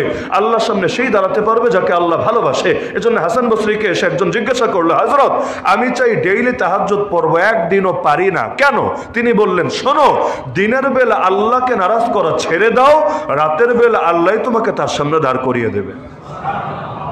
গজব গজব গজব। দুনিয়াতে একটা প্রাকৃতিক দুর্যোগ দেখলেও মুখে বলতে বাধে না, সবই আল্লাহর গজব। অদ্ভুত ব্যাপার। এমনকি কেউ কেউ তো এই টাইপের মন্তব্য করেছিল, যেমন করোনা যখন এসেছিল, বলেছে কোনো মুসলমানকে করোনা ধরবে না, ধরলে নাকি কোরআন মিথ্যা হয়ে যাবে। কই আছে এই কথা? নবীজির হাজার হাজার সাহাবী ইন্তেকাল করেছে মহামারীতে, একজন দুজন না, হাজার হাজার সাহাবী ইন্তেকাল করেছেন মহামারীতে, তো কি কোরআন মিথ্যা হয়ে গেছে? এই বিপদ মুমিনের উপর আসবে না কে বলেছে? হাদিসে আছে মুমিনের সঙ্গে বিপদ লেগেই থাকে, লেগেই থাকে। একদিন সে আল্লাহর সামনে দাঁড়ায় এমন ভাবে তার আমল নামায় একটা গুনাহ বাকি থাকে না, বিপদের দ্বারা আল্লাহ গুনাহ মাফ করতে থাকে। এমনকি হাদিসে আছে যার ঈমান যেমন তার উপর বিপদ আসবে তেমন। ইউবতালার রাজুলু বিহাসাবি দীনিহি। এজন্য সবচাইতে বেশি বিপদ এসেছে মুহাম্মদুর রাসূলুল্লাহ। নবীজি নিজে বলেন, উযিতু ফিল্লাহি মা লাম ইউজাহাদ, আল্লাহর পথে আমাকে এত বেশি কষ্ট দেওয়া হয়েছে যত বেশি কষ্ট কোনো দিনও কোনো মানুষকে দেওয়া হয় নাই। আর এটা স্বাভাবিক ব্যাপার, আপনার যোগ্যতা যেমন আপনাকে পরীক্ষাও নেওয়া হবে সেভাবে। আরে বিসিএস দিতে গিয়েছে যে ছেলে তাকে যেভাবে পরীক্ষা নেওয়া হবে, ওই প্লেয়ার নার্সারির বাচ্চাকে সেভাবে কখনোই পরীক্ষা নেওয়া হবে না, এটা অযৌক্তিক। প্রত্যেকের স্তর অনুসারে পরীক্ষা নেওয়া হবে। তো ঈমান যদি হয় বেলালের মতো, পরীক্ষা আসবে বেলালের মতো। আর ঈমান যদি হয় কচু পাতার পানির মতো, পরীক্ষা আসবে কচু পাতার পানির মতো। তো মানুষের দ্বারে গজব বলার আগে নিজেরটা নিয়ে চিন্তা করেন, নিজে আছে কিসের ভেতরে। কেউ যদি আগুনে পুড়েও মরে, ঈমান ঠিক থাকে, লস নাই, শহীদের সওয়াব। পানিতে ডুবে মরে, ঈমান ঠিক থাকে, লস নাই, শহীদের সওয়াব। মহামারীতে মরে, ঈমান ঠিক থাকে, লস নাই, শহীদের সওয়াব। কিন্তু আপনি যে বেঁচে থেকেও মুর্দা হয়ে আছেন, খবর আছে? কেউ মরে গিয়েও জিন্দা, কেউ বেঁচে থেকেও মুর্দা। এজন্য কোরআনে শহীদকে মুর্দা বলতে নিষেধ করা হয়েছে, মুর্দা ভাবতেও নিষেধ করা হয়েছে। অথচ অনেক জীবিতের ব্যাপারে আল্লাহ নবীকে বলে দিচ্ছেন, ইন্নাকা লা তুসমিউল মাউতা, নিশ্চয়ই আপনি মৃতদেরকে শোনাতে পারবেন না। এই মৃত কোন মৃত? বেঁচে থেকেও মৃত। ওই মরা মানুষের কি শোনাবে? বেঁচে থেকেও মৃত, অন্তরে মোহর পড়ে গেছে। নবী যতই দাওয়াত দেন লাভ নাই, এদেরকে আপনি শোনাতে পারবেন না, বুঝাতে পারবেন না। তাহলে দেখা যাচ্ছে কোরআনই আল্লাহ জানালেন এটা, যে অনেকে মরে গিয়েও জিন্দা, অনেকে বেঁচে থেকেও মুর্দা। আল্লাহ তাআলা আমাদেরকে ওই ক্যাটাগরির হওয়ার তৌফিক দান করুন, যে জিন্দা থাকতে তো জিন্দা, মরার পরেও জিন্দা। মরার পর জিন্দা দুইভাবেই হয়। এক নাম্বার হলো, যেমন হাদিসে আছে, আত্মীয়তার সম্পর্ক যারা রক্ষা করে তাদের হায়াত বেড়ে যায়। এর ব্যাখ্যা কি? দুই রকম ব্যাখ্যা আছে, মুহাদ্দিসিন ইকরাম দুই রকম ব্যাখ্যা করেছেন। এক প্রকার ব্যাখ্যা হলো না, আসলে আল্লাহ আয়ু বাড়ায় দেন। তবে এর চাইতে শক্তিশালী ব্যাখ্যা হলো দ্বিতীয়টা। এখানে দুইটা পার্ট। এক নাম্বার হলো যে হায়াত বেড়ে যায় মানে যেই কয়দিনই আয়ু পাক, যেই কয়দিনে জীবন পাক, জীবন তো বরাদ্দই আছে, যেই কয়দিন পাওয়ার তাই পাবে। তবে আল্লাহ সময়ের ভেতরে বরকত দিয়ে যান, অল্প সময়ই অনেক বিশাল কাজ করে যায়, সামান্য জীবনে অসামান্য অবদান রেখে যায়। দ্বিতীয়ত, তারা মরার পরেও আল্লাহ তাআলা যেহেতু আত্মীয়তার সম্পর্ক রক্ষা করেছে, আত্মীয়দের মুখে এবং তাদের মাধ্যমে অন্যদের মুখে, তাদের মাধ্যমে অন্যদের মুখে, এভাবে আল্লাহ তাআলা তাদের আলোচনাকে অমর রেখে দেয়, জিন্দা রেখে দেয়। ইমাম গাজালি মনে হচ্ছে সেই দিনের লোক, ইমাম ইবনে তাইমিয়া মনে হচ্ছে 10 দিন আগের লোক, আবার এই যে দেখা যায় ইমাম বুখারী, ইমাম আবু হানিফা মনে হচ্ছে এই যে মনে হয় 200-100 বছর হবে হয়তো, অথচ কত দীর্ঘকাল পার হয়েছে। শাহজালাল মুজাররাদি আমানি কতকাল হয়ে গেছে, কিন্তু এই জামানার লোকরা যতটা চিনি তার চাইতে তাদেরকে ভালো চিনি। বাস্তবেই বাংলাদেশে কয়জন উপদেষ্টা আছে, কার কি নাম কয়জনের জানা আছে বলেন? ওই বেশি ভাইরাল পারসন 2-1 জন, এদেরকে সবাই চেনে। আমি নিজেও কোনো মন্ত্রী পরিষদের সব মন্ত্রীর নাম জানতাম না, এখনো জানি না উপদেষ্টা পরিষদের সব উপদেষ্টার নাম। আবার খেলোয়াড় থেকে শুরু করে এরকম কত পপুলার, কত পাবলিক ফিগার এমন আছে, এদেরকে সমাজের অনেকেই চেনে না। কিন্তু ইমাম বুখারীকে চেনে না কে আছে? ইমাম আবু হানিফাকে চেনে না, ইমাম মুসলিমকে চেনে না কে আছে? মানে আল্লাহ মরার পরেও কিভাবে অমর রেখে দিয়েছেন। আজও তাদেরকে নিয়ে যে পরিমাণ চর্চা হচ্ছে, এই পরিমাণ চর্চা দ্বিতীয় কাকে নিয়ে হচ্ছে? তো সুতরাং কেউ যদি আল্লাহর গজবে আক্রান্ত না থাকে, ইনশাআল্লাহ সুম্মা ইনশাআল্লাহ আল্লাহ তাআলা তার আলোচনাকে দুনিয়াতে সমুন্নত রাখবেন, আখিরাতেও সমুন্নত রাখবেন। তো দেখা যাচ্ছে এখানে একটা বিষয় সতর্ক করে দিচ্ছে, সেটা হলো এই যে বরজাখে আমরা যে এত আলোচনা করলাম, যে এত নিয়ামত পাই, এত কিছু হয়, কিন্তু একটা জিনিস মাথায় গেঁথে রাখা দরকার, সেটা হলো এমন হতে পারে কাউকে কবরে আযাব দেওয়া হচ্ছে না, মুনকার নাকিরের প্রশ্নের জবাবও ঠিক ঠিক দিয়ে দিয়েছে, তবে তাকে বরজখের সুখ দেওয়া হচ্ছে না, তাকে জান্নাতি নেয়ামত দেওয়া হচ্ছে না। আপনি বলবেন কেন? আযাব না পেলে নেয়ামত পাবে, এটা তো যুক্তির দাবি হওয়া দরকার। একটা না পেলে বিপরীতটা পাবে। তা আযাব দেওয়া হচ্ছে না, মুনকার নাকিরের প্রশ্নের জবাবও পারলো, তাহলে তাদেরকে সুখ কেন দেওয়া হবে না? জান্নাত কেন দেওয়া হবে না? ওই নগদে জান্নাত, ওই সময় বারজাখের সুখ শান্তি কেন দেওয়া হবে না?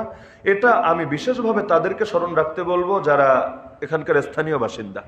বড় অংশে তো ব্যবসা বাণিজ্যে আছেন, নিজে বিক্রি করছেন, আর যারা বিক্রি করেন না তারাও কেনাকাটি করছেন, বিভিন্ন জনের সাথে লেনদেন করছেন। আপনাদের জন্য এই হাদিসটা বিশেষভাবে। সেটা কি? নবীজি বলেন সাল্লাল্লাহু আলাইহি ওয়াসাল্লাম, কুন্না মান নবী সাল্লাল্লাহু আলাইহি ওয়াসাল্লাম ফি জানাজা। এক সাহাবী যার নাম সামুরা বিন জুনদুব রাদিয়াল্লাহু আনহু, তিনি বলেন যে আমরা একদিন নবীজির সঙ্গে এক জানাজায় উপস্থিত ছিলাম। ফাকালা আহা হুনা মিন বানি ফুলানিন আহাদুন সালাসান। নবী 3 বার বললেন, এখানে কি অমুক গোত্রের কেউ আছো? এখানে কি অমুক গোত্রের কেউ আছো? এখানে কি অমুক গোত্রের কেউ আছে? একটা গোত্রের নাম নিয়ে নবীজি বললেন। ফাকামা রাজুলুন, 3 বার বলার পরে এক লোক দাঁড়ালো।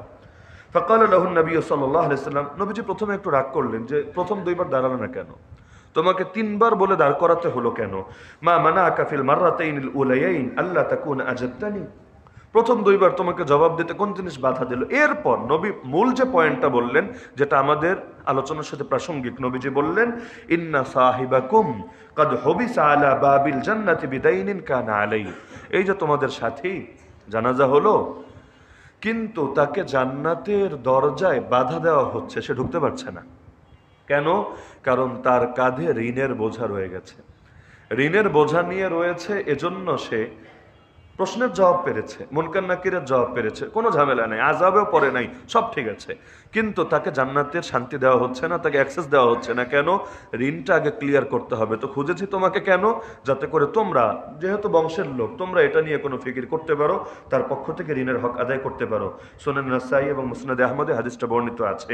ঋণের মধ্যে কিন্তু বইয়ের মোহরও অন্তর্ভুক্ত, ঋণের মধ্যে স্ত্রীর মোহর অন্তর্ভুক্ত। তবে একটা বিষয় না বললেই না, সেটা হলো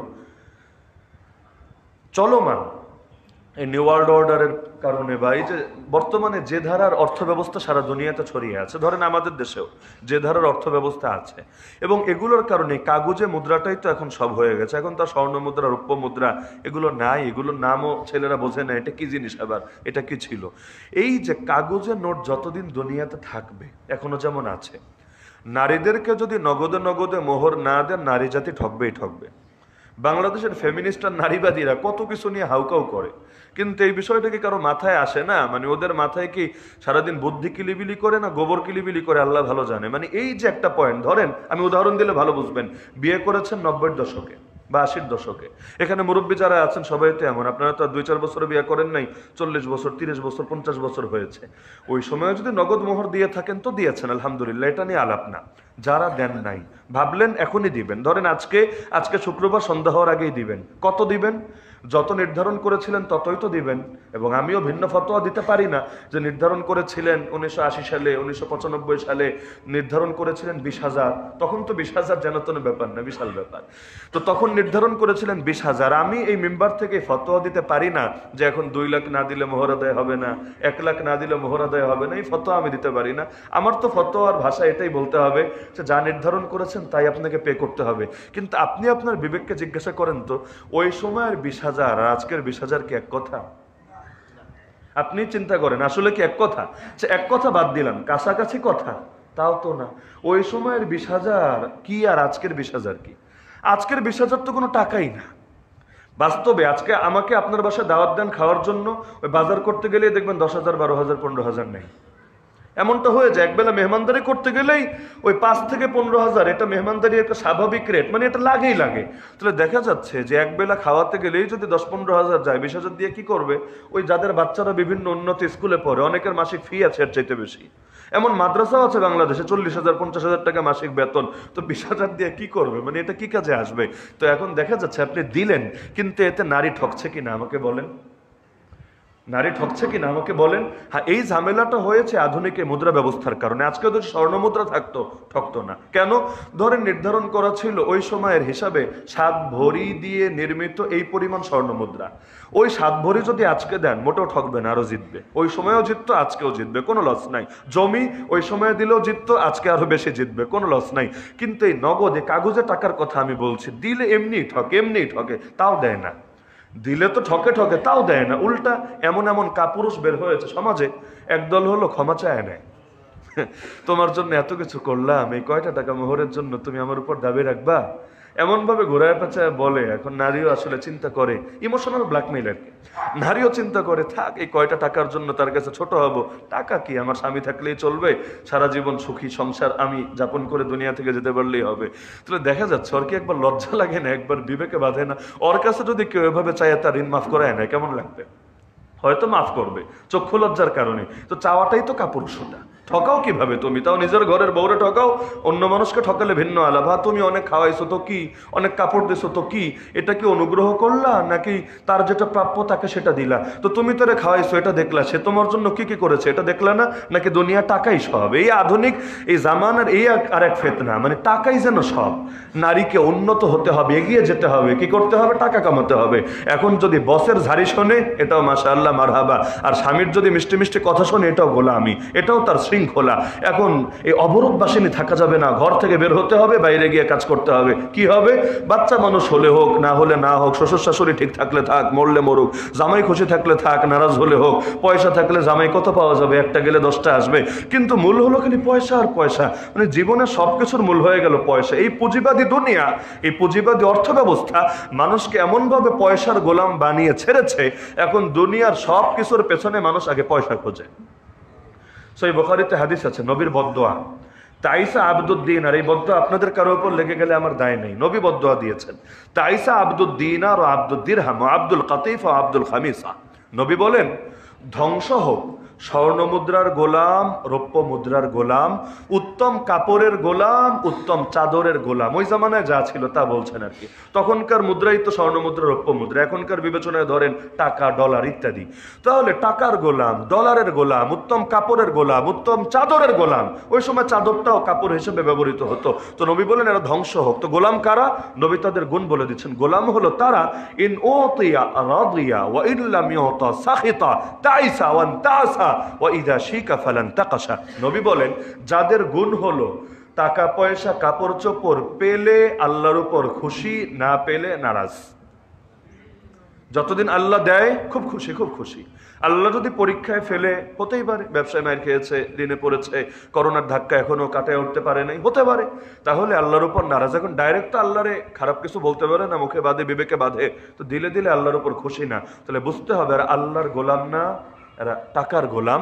টাকা আছে আল্লাহ ভালো, টাকা নাই তখন আল্লাহর উপরে অন্য চিন্তা আসে। কোরআনেও আছে সূরা ফজরের মধ্যে, ওয়া আম্মা ইযা মাবতালাহু রাব্বুহু, আল্লাহ যখন তাকে পরীক্ষা করেন, তাকে বিপদে ফেলেন, তখন কি বলে?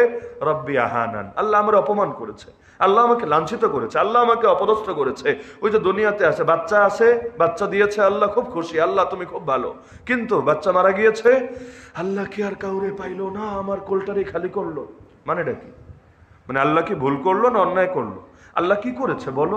এই যে বাংলাদেশে গত সম্ভবত বছর দেড়েক আগে ঢাকায় এক জায়গায় আগুন লেগে অনেক দোকানপাট পড়ে গেল। সেখানকার এক সাংবাদিক গিয়ে এক ব্যবসায়ী সাক্ষাৎকার নিচ্ছে, এই হুবহু এই বাক্য, আল্লাহ কি আর কাউরে পাইলো না, আমার দোকানটাই পুরাইতে হইলো। মানেটা কি আসলে?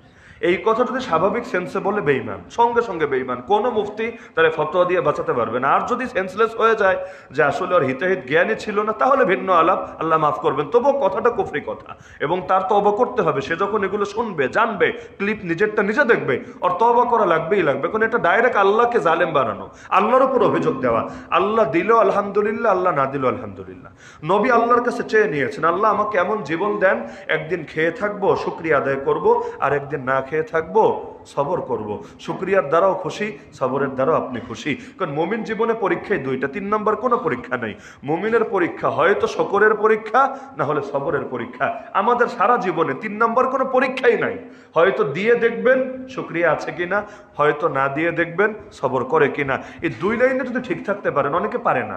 কেউ সবরের সময় ভালো আলহামদুলিল্লাহ, টাকা পয়সা পেলে, ক্ষমতা পেলে, তখন আর আল্লাহরে মনে থাকে না। কেউ আবার উল্টা, যখন আছে মহা খুশি, বিপদে পড়লে তখন আর হিতাহিত জ্ঞান ঠিক থাকে না। তো শুকর এবং সবর দুইটা যদি একসঙ্গে ব্যালেন্সের সঙ্গে চালাতে পারেন, আপনি খাঁটি মুমিন, আল্লাহ আছেন আপনার সাথে। তাহলে ঋণ, আল্লাহর হস্তে ঋণ নিয়ে ফিকির করেন। ঋণের মধ্যে কিন্তু বহুত কিছুই আছে। এই যে এখন কোম্পানিগুলো অফার দেয় 99 টাকা রিচার্জে এটা পাওয়া যাবে, ভালো কথা, বাকি 1 টাকা কোত্থেকে কি হবে? দোকানদারও তো 1 টাকা দেয় না, দেওয়া জটিলও বটে। এত 1 টাকার কয়েন পাবে কোথায়? অনেকে বিকল্প চকলেট দেয়, কেউ নিলে নিল, না নিলে নাই, সেটা তার ব্যাপার, কিন্তু দেওয়া তো আপনার দায়িত্ব। আপনি দিলেন না, আরেকজন ভাবলো 1 টাকা চাইলে আসলে খুশি হয় না, বেজার হয়, ওই চক্ষু লজ্জার কারণে চাইলো না, ওই 1 টাকাও ঋণ, ওইটার জন্য আপনি ফাঁসবেন, ওইটার জন্য ফাঁসবেন। কতজনের ঋণ মেরে খেয়েছেন খবর আছে? আর সম্পদ মেরে খেয়ে আল্লাহর কাছে মাফ চাই লাভ নেই যে আল্লাহ আমাকে ক্ষমা করে দেন। আগে ওই ঋণ ক্লিয়ার করেন, তারপর আল্লাহর কাছে মাফ চাইতে হবে। হ্যাঁ, এখন যদি পাওনাদার খুঁজে না পান, কবে কোত্থেকে কার্ডটা নিয়েছিলেন ঠিক মনেও নাই, কই হারায় গেছে, তাহলেও নিয়ম হলো সবের নিয়ত ছাড়া সদকা করবেন, তার পক্ষ থেকে, নিজের পক্ষ থেকে না, তার পক্ষ থেকে সদকা করবেন, দান করবেন। ওই জাকাতের যে খাতগুলো আছে 8 খাত, এর যে কোনোটাতে আপনি দান করেন, দিয়ে আল্লাহকে বলবেন আল্লাহ তার দিলটাকে আমার ব্যাপারে খুশি করায় দিও কিয়ামতের দিনে। আর যাদের ইজ্জত নষ্ট করেছেন, পয়সা না ইজ্জত নষ্ট করেছেন, গীবত করেছেন, চগলখড়ি করেছেন, অপমান করেছেন, অপদস্থ করেছেন, তাদের জন্য করণীয় হয়তো ডাইরেক্ট ক্ষমা নেবেন। যদি এটা নাও পারেন, আজকে সে ধরাছোঁয়ার বাইরে, আর কোনোদিন দেখা হয় কি হয় না, তাহলে নবীজি বলেছেন কাফফারাতুকা আন তাস্তাগফিরা লাহু, তোমার জন্য কাফফারা হবে, পাপমোচনের উপায় হবে, তুমি তার জন্য আল্লাহর কাছে ক্ষমা প্রার্থনা করবে, আল্লাহ আমার এই ভাইটাকে মাফ করে দেন। নবী দোয়া করতেন এভাবে, আল্লাহ আমার দ্বারা যত মানুষ কষ্ট পেয়েছে, যাদেরকে জুলুম করেছি, যাদেরকে মেরেছি, যাদেরকে গালি দিয়েছি, নবী এগুলো করেন নাই, উম্মতকে শেখানোর জন্য দোয়া এভাবে করছেন, আল্লাহ তাদের জন্য এগুলোকে ফাজআলহু লাহু সালাতান ওয়া যাকাতান ওয়া কুরবাতান তুকাররিবুহু বিহা ইলাইক, তাদের জন্য এগুলো রহমত বানায় দেন, বরকত বানায় দেন, আপনার নৈকট্য লাভের মাধ্যম বানায় দেন, যার দ্বারা তাদেরকে আপনার নৈকট্য প্রাপ্ত করবেন। কিয়ামতের দিন আল্লাহ এগুলো দেখায় খুশি করে দিবে যে যে দেখ বান্দা, যদিও তোর ইজ্জত নষ্ট করেছিল, দেখ তোর জন্য কি পরিমাণ ক্ষমা চেয়েছে, তোর জন্য কি পরিমাণ চোখের পানি ঝরিয়ে আমার কাছে দোয়া করেছে, মাফ করে দিবি না? দেখ তোরে জান্নাতে মাকাম দিয়ে দিলাম, এবার অন্তত মাফ করে দে, ইনশাআল্লাহ মাফ হবে। তো দুইটার কোনোটা না থাকলে ঝামেলা আছে। এজন্য নবীজি সাল্লাল্লাহু আলাইহি ওয়াসাল্লাম বলেন, নাফসুল মুমিনি মুআল্লাকাতুন বিদাইনিহি হাত্তা ইউকযা আনহু, মুমিনের প্রাণ তার ঋণের সঙ্গে যুক্ত থাকে, জান্নাতে যেতে দেওয়া হয় না, যুক্ত থাকে যতক্ষণ না তার ঋণ পরিশোধ হয়। যাদের বাবা মা অন্য কেউ মৃত্যুবরণ করেছেন, আল্লাহর রাস্তায় ঋণগুলো পরিশোধ করে দিয়েন। জানাজা ওয়াদা ঠিকই দেয়, পরে দেয় না। অনেকে এমন আছে, এগুলো বিচার আসে যে জানাজা ওয়াদা দিয়েছে, কার কার পাওনা আছে, এটা একটা ফর্মালিটি বলা লাগে আর কি, যে কার কার পাওনা আছে, আমি বড় ছেলে, আইসেন আমার কাছে। ওই পরে আইসেন তো আইসেনি, ওদ্দরি পরে যেতে যেতে জোতা ক্ষয় হয়ে যায়, কিন্তু দিতে চায় না। সাবধান, আপনার বাবা কিন্তু বিপদে আছে। আর ঋণ আপনার পকেট থেকে তো দেওয়ার দরকার নাই। ওই যে মাইয়েত যে মিরাজ রেখে গিয়েছে, মাইয়েতের টাকার কাজ কি? এক নম্বর কাজ হলো এখান থেকে কাফনের কাপড় কেনা, যদি আপনি না দেন আর কি। দুই নম্বর কাজ হলো তাকে রাখার পরে এখান থেকে ঋণ পরিশোধ করা, যার মধ্যে স্ত্রীর মোহরও আছে। এমনি আলাদা করে স্ত্রী ভাগে যেটা পাবে সেটা আলাদা, কিন্তু এই যে ঋণটা মোহরটা যেটা আছে এটা দিতে হবে, অন্যান্য ঋণে পরিশোধ করতে হবে। এরপর তিন নম্বর কাজ, যদি ওসিয়ত করে যায়, ওসিয়ত করা সুন্নাত, আপনারাও করে রাখবেন। বিশেষ করে যাদের বয়স হয়েছে বা কোনো দুরারোগ্য ব্যাধিতে আছেন, ওসিয়ত কিভাবে করতে হয় আলেম ওলামার থেকে শিখে নেবেন। প্রত্যেকে ওসিয়ত লিখিত রেখে যাবেন ইনশাআল্লাহ। পারবেন না? ওসিয়ত পূরণ করতে হবে, তবে পুরো সম্পদ থেকে না, সম্পদের 3/1 ভাগ থেকে, 1/3 থেকে। যদি এমন হয় যে পুরাটা থেকে ওসিয়ত করেছে, ওই 1/3 পরিমাণ করাটা আপনার দায়িত্ব। বাকিটা এটা শরীয়ত সম্মত মাসালা অনুসারে বন্টন হবে। তবে দুঃখের বিষয়, বাংলাদেশে যারা মুফতি আছে, সবচাইতে কম যেই ফতোয়া আসে তাদের কাছে, সেটা হলো মিরাসের ফতোয়া। কারো লাগে না। মিরপুরে কি একজন মানুষও মরে না? কি একজনও মরে না? প্রায় দিনই তো মরে। আচ্ছা, যারা মরে এরা কি কিচ্ছু রেখে যায় নাই দুনিয়াতে? 10 টাকা 20 টাকা হলেও তো রেখে গিয়েছে।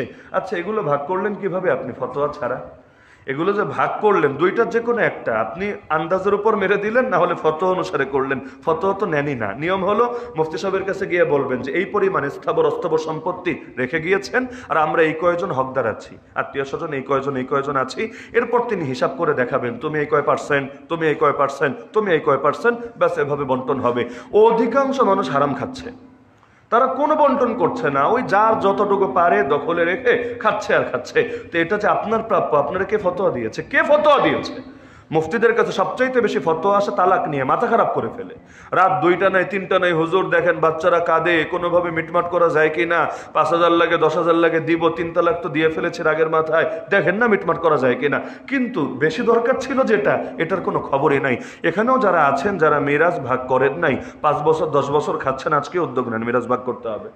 সব ভাই বোনকে ডাকেন, এখানে কোনো লুকোচুরির কিছু নাই। ফতোয়া যেটা সেটা ফতোয়ায়। কোরআনে সূরা নিসা আল্লাহ এতগুলো আয়াত দিয়ে দিলেন সম্পদ ভাগের ব্যাপারে, এগুলো ফাও নাকি? অনর্থক নাকি? কোরআন এখানে নামাজ পড়তে বলেছে, রোজা রাখতে বলেছে, এগুলো বলে নাই? তাহলে কোরআন নিলে তো পুরোটাই নিতে হবে, আংশিক নিয়ে আংশিক ছাড়ার অধিকার আপনাকে কে দিয়েছে? তাহলে এই যে মিরাজ ভাগ হবে, ওই ভাগের আগেই জরুরি হলো ঋণগুলো পরিশোধ করতে হবে। পারবো তো ইনশাআল্লাহ? এজন্য নবীজি বলেন, এই হাদিস শুনিয়ে শেষ করে দিচ্ছি, ইউগফারু লিশ-শাহীদি কুল্লু যামবিন ইল্লা দাইন, শহীদের সব গুনাহ মাফ করা হয় ঋণ ছাড়া। শহীদের সব গুনাহ মাফ করা হয় ঋণ ছাড়া। হ্যাঁ, তবে কোনো কোনো মুহাদ্দিস ব্যাখ্যা করেছেন, যদি ঋণ পরিশোধের তার আগ্রহ থাকে, আসলে আগ্রহী ছিল কিন্তু কুলে উঠতে পারে নাই, এর আগে শহীদ হয়ে গেছে, ইনশাআল্লাহ আল্লাহ ব্যবস্থা করবে। কিন্তু যদি নিজেরই গাফলতি থাকে, সে অবশ্যই ধরা খাবে। এজন্য নবী বলেন, আল্লাযী নাফসি বিয়াদিহি, ওই সত্তার কসম করে বলি যার হাতে আমার প্রাণ, লাউ আন্না রাজুলান কুতিলা ফি সাবিলিল্লাহ, কোনো ব্যক্তি যদি শহীদ হয়, সুম্মা ওহিয়া, এরপর আবার জীবন পায়, সুম্মা কুতিলা, এরপর আবার শহীদ হয়, সুম্মা ওহিয়া, এরপর আবার জীবন পায়, সুম্মা কুতিলা, এরপর আবার শহীদ হয়, ওয়া আলাইহি দাইনুন, কিন্তু তার উপর ঋণ থাকে, মা দাখালাল জান্নাতা, সে জান্নাতে যাবে না, হাত্তা ইউকযা আনহু দাইনুহু, যতক্ষণ না তার পক্ষ থেকে ঋণ পরিশোধ করা হবে। তো এই মৌলিক বার্তাটা দিলাম। তবে আমি ব্যক্তিগতভাবে মনে করছি আমাদের এই মৃত্যু পরবর্তী জীবন নিয়ে যে ধারাবাহিক আলোচনা চলছে, করে দেওয়া দরকার। যদিও এটা অন্তত আলোচনা মাঝখানে রেখে শেষ করি কিভাবে, এটাও একটা ঝামেলা। তো এই জন্য এই ধারাবাহিক আলোচনা বাদ দিয়ে ওই শর্টকাট আলোচনা করলে এটা সুবিধা, যে কোনো টাইমের মধ্যে শেষ করা যায়। তো যেহেতু সময়ের সীমাবদ্ধতা আছে, আমাদের মাত্র 45 মিনিট হাতে পাওয়া যায়, মাহফিলের মতো 1.5 ঘন্টা 2 ঘন্টা যেহেতু নাই, এজন্য ধারাবাহিক আলোচনা আজকে এখানে স্টপ। ইনশাআল্লাহ আমরা আগামী সপ্তাহ থেকে এমনি সপ্তাহে এক এক বিষয় নিয়ে আমরা আলোচনা করবো ইনশাআল্লাহ। যারা সুন্নাত আদায় করেনি, 4 রাকাত ক্বাবলাল জুম্মাহ সুন্নাত আদায় করেনি।